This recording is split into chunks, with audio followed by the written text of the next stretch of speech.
ఓం శాంతి. ఇప్పుడు మనస్సుని అన్ని విషయాల నుంచి పక్కన పెట్టేసి కేవలం నుదిటి మధ్యలో ఏకాగ్రం చేస్తూ స్వయంతో ఆత్మిక సంభాషణ చేద్దాం.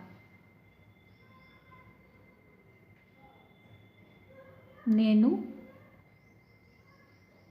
అతి సూక్ష్మమైన జ్యోతి స్వరూపమైన ఆత్మను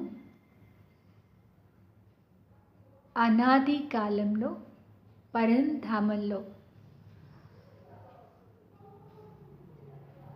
దేహం లేకుండా అశరీరిగా ఉండేవాడిని. ఏ సంకల్ప వికల్పాలు, ఏ బంధనాలు లేకుండా పరంధామంలో సంపన్న స్థితిలో ఉండేవాడిని.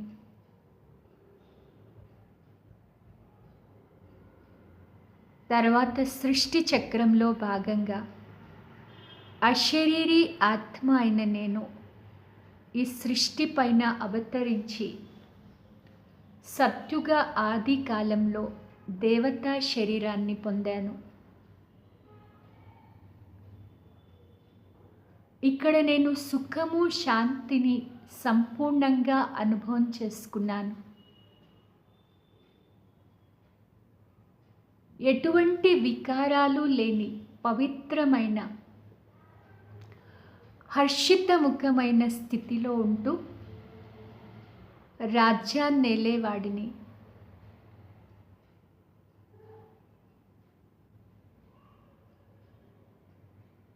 అందరితో ప్రేమగా వ్యవహరిస్తూ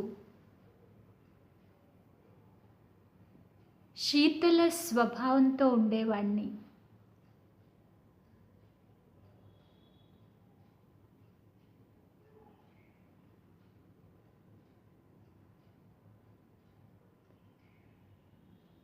వికారాల జ్ఞానమే లేదు.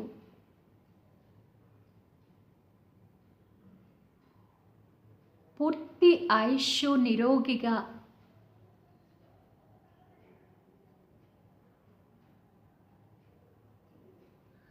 ఎటువంటి లోపాలు లేకుండా గడిపాను.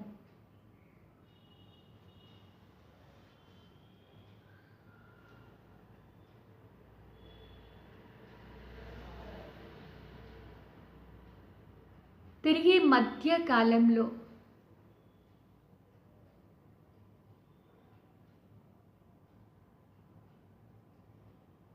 మందిరంలో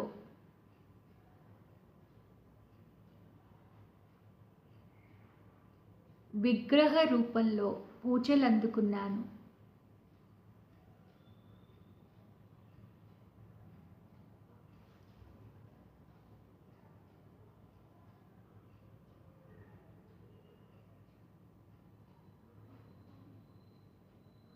కానీ ఆ విషయం తెలియక ద్వాపరయుగంలో ఆత్మ అయిన నేను నా తండ్రి శివబాబా మందిరాలకి, నా మందిరాలకి వెళ్ళి ఎంతో భక్తి శ్రద్ధలతో పూజ చేశాను.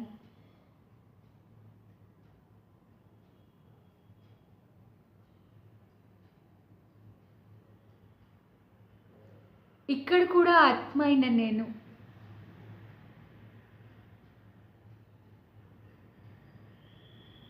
భక్తి చేయటం కారణంగా అంత దుఃఖాన్ని అనుభవించలేదు.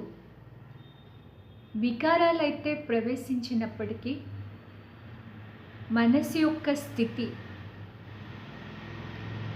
మరీ దిగజారిపోలేదు, ఉన్నతంగానే ఉండేది.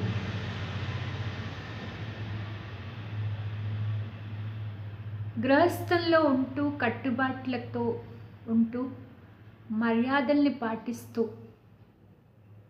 వచ్చాను. తర్వాత కలియుగంలో వస్తూనే ఆత్మ అయిన నాలో వికారాల స్థాయి పెరిగి అశాంతికి లోనయ్యాను. మనస్సు అనేక విధాల పరిగెడుతూ ఒకసారి గతంలోకి, ఒకసారి భవిష్యత్తులోకి, ఒకసారి వ్యక్తుల వెనుక, ఒకసారి వస్తువుల వెనుక, ఒకసారి వైభవాల వెనుక పరిగెడుతూ పరిగెడుతూ ఏదో సాధించాలనే తపనతో అలిసిపోయాను. శక్తి అంతా పోగొట్టుకున్నాను. దుఃఖం పెరిగిపోయింది. సంబంధాల్లో గొడవలు పెరిగాయి, మనస్పర్ధలు పెరిగాయి. నన్ను నేను మరచిపోయి దేహభ్రాంతిలో కొట్టుమిట్టాడుతూ ఉన్నాను. ఏమీ దిక్కు తోచని స్థితిలో నిరాశ చెంది భగవంతుణ్ణి పిలుస్తూ వచ్చాను. చివరికి భగవంతుడు నా దుఃఖపు పిలుపులు విని మళ్ళీ సృష్టి పైన కలియుగ అంతంలో బ్రహ్మ శరీరంలో అవతరించి నన్ను తన పిల్లవాడుగా చేసుకొని తన యొక్క మొత్తం వారసత్వం నాకు ఇచ్చేశారు. నన్ను బ్రాహ్మణుడిగా చేశారు.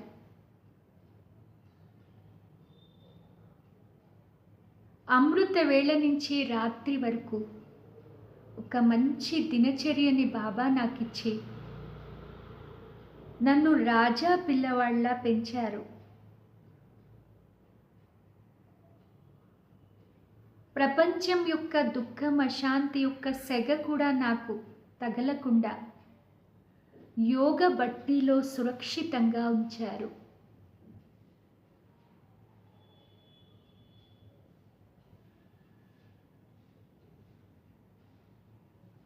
బాబా లభించాక నా జీవితమే మారిపోయింది.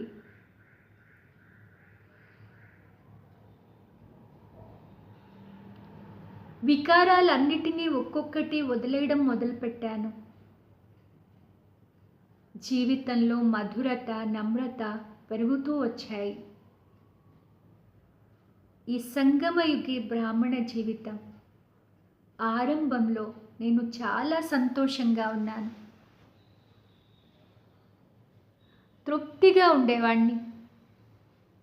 కానీ కాలక్రమేణా నా ఈ బ్రాహ్మణ జీవితంలో పాత సంస్కారాల యుద్ధం మొదలైంది. ఒకసారి కోపంతో యుద్ధం, ఒకసారి అహంకారంతో యుద్ధం, ఒకసారి సెన్సిటివ్ నేచర్తో యుద్ధం.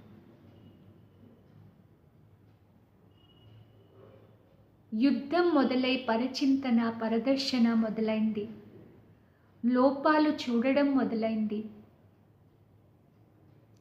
బాబా ద్వారా లభించిన ప్రాప్తులు మర్చిపోయి తిరిగి హద్దు సంస్కారాలకి వశం అయిపోయాను. అందుకే ఇంత గొప్ప బ్రాహ్మణ జీవితంలో కూడా నేను అశాంతిని పొందుతూ వచ్చాను.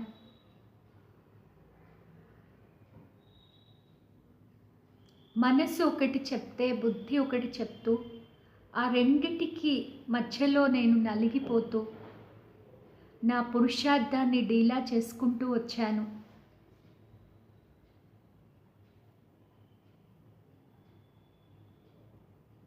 నిజానికి బాబా నాకు అన్ని అవకాశాలు కల్పించారు. కావలసినంత సమయాన్ని ఇచ్చారు. అన్ని వసతులు కల్పించారు.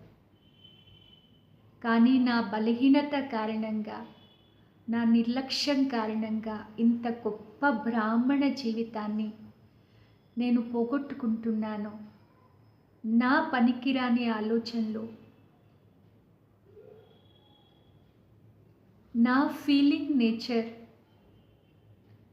నా అతి ఆలోచన నా ఈ పురుషార్థంలో ముందుకెళ్లకుండా చేస్తుంది.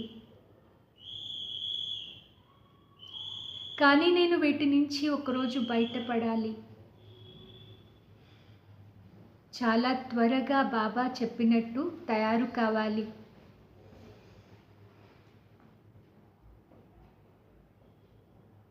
మనస్సుని సంకల్ప వికల్పాలకు అతీతంగా ప్రశాంతంగా పెట్టుకోవాలి.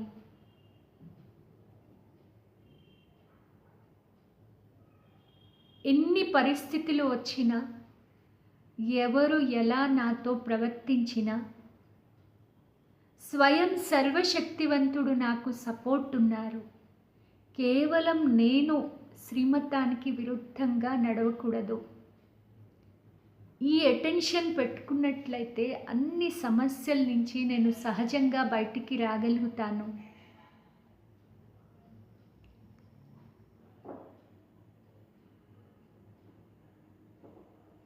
బాబా పిల్లవాడిని అయ్యాక కూడా ఒక్కొక్క రోజు నా స్థితి ఒక్కొక్కలా ఉంటుంది. దీనికి కారణం బాబా శ్రీమతాన్ని ఎక్కడో ఉల్లంఘిస్తున్నాను. జ్ఞాన చింతన, శక్తిశాలి యోగము చేయకుండా సమయాన్ని అలా సాధారణతలో గడిపేస్తున్నాను. దీనికోసం నాకేమీ సెపరేట్ సమయం అవసరం లేదు. ఉద్యోగం చేస్తూ, వంట చేస్తూ, తింటూ, పడుకుంటూ, లేస్తూ కూడా లైట్ స్వరూపంలో ఉండి లైట్ శివ్ పరమాత్మతో బుద్ధి యోగాన్ని జోడించి శక్తులు తీసుకోవాలి.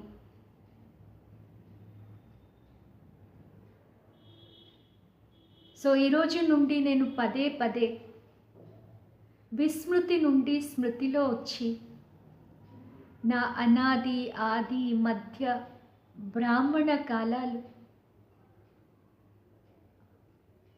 అనుభవం చేసుకుంటూ, వాటిని నెమరు వేసుకుంటూ నా ఈ బ్రాహ్మణ జీవితాన్ని తిరిగి చాలా శక్తిశాలిగా చేసుకుంటాను. నాకు చాలా పెద్ద లాటరీ లభించింది. కేవలం ఇందులో నేను తికమక పడకుండా స్థిరమైన మనస్సుతో స్వయంతో సంభాషణ చేసుకుంటూ, పరమాత్మతో ఆత్మిక సంభాషణ చేస్తూ, స్వయంపై అటెన్షన్ పెట్టుకొని నన్ను నేను మార్చుకుంటాను. అనేక రకాల ఆలోచనలు ఒకేసారి చేయకుండా ఒకే సంకల్పంలో ఏకాగ్రమై మనసు యొక్క ఏకాగ్రతని పెంచుకుంటాను. బుద్ధిలో స్వచ్ఛతను పెంచుకుంటాను. బుద్ధిని జ్ఞానరత్నాల చింతనతో బిసిపెట్టి స్వచ్ఛమైన బంగారు పాత్రలా చేసుకుంటాను.